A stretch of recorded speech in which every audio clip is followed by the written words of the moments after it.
Let's do this. Let's go. Trans-Siberian.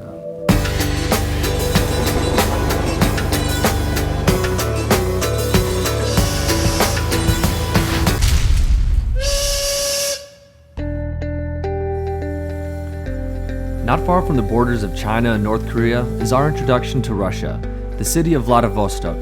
Vladivostok is a major port city in the far east of the country, with proximity to Asia and access to the Pacific Ocean. After only a few hours in Russia, we're quickly realizing that we might be totally unprepared for our cross-country trek on the Trans-Siberian Railway. We're outside the train station here in Vladivostok, the beginning or end of the Trans-Siberian Railway, depending on what way you look at it.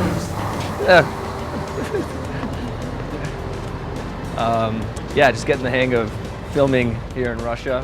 They speak Russian in Russia, and I speak немного по-русски. But I will learn, and I'll be a better Russian speaker by the end of this.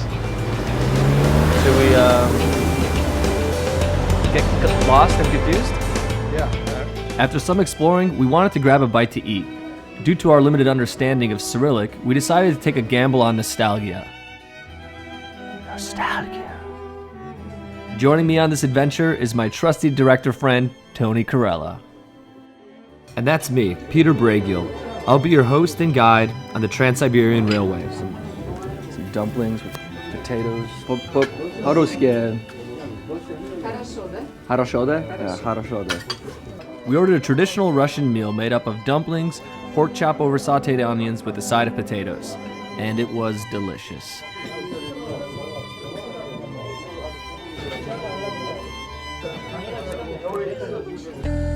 After our first Russian meal, we're off to the station to catch an overnight train to Khabarovsk.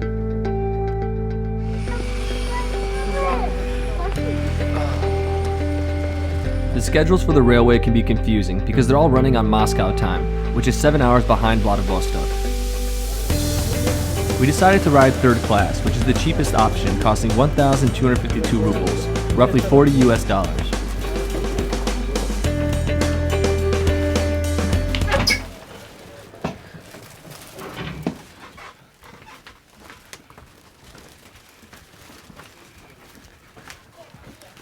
Извините, не понимаю сиденье. 22 место. 22? Да. Не? Нет, это туда. Окей, спасибо.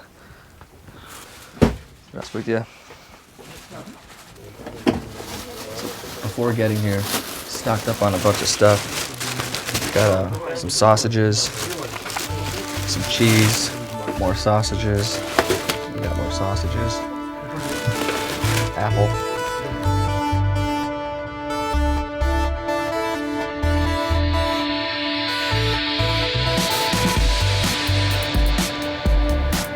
We are leaving Vladivostok on our way to Khabarovsk. There it is, the Trans-Siberian Railway.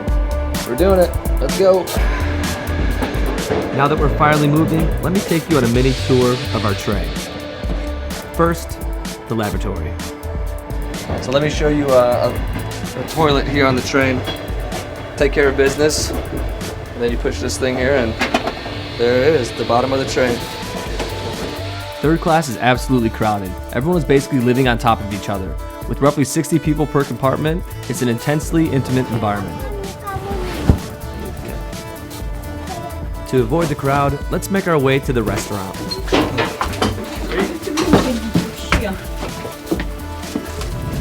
Trying to find the restaurant. It's very far. Извините. Понимаю, говорите по-английски? Нет, конечно. Нет? Jedzenie, or напитие. Ресторан? Yeah, ресторан. Ресторан далеко, вагонов 5-6. 6? Да. Okay. Туда, да, туда, Okay. туда. Чего он меня снимает? Хам. Да? Надо меня снимать. Okay, well, спасибо. No.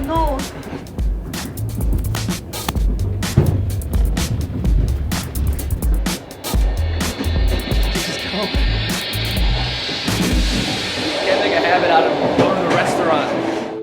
But since we're here, let's celebrate. Сколько кошти? No. Да, американец. It's no secret that the Russians like to drink. So in the spirit of travel on the rails, we couldn't pass up the opportunity to drink with these guys. After a few shots, the batteries to our microphone died. But let me assure you that you're not missing much. Just broken Russian and more vodka. I learned a couple things in my short time here. First, it's looked down upon to say thank you for a cigarette. Why be appreciative for something that kills?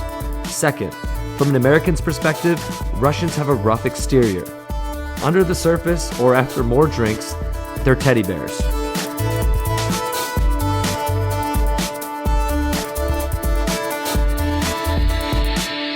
And lastly, you can anticipate to drink someone under the table, but keep in mind that there's someone out there just starting their night wanting to do the same to you.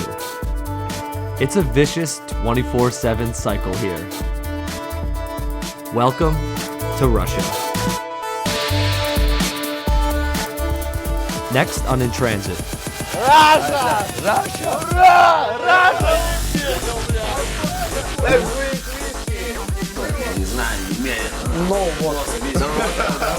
Russian don't like vodka. Russian like me, Russian like me,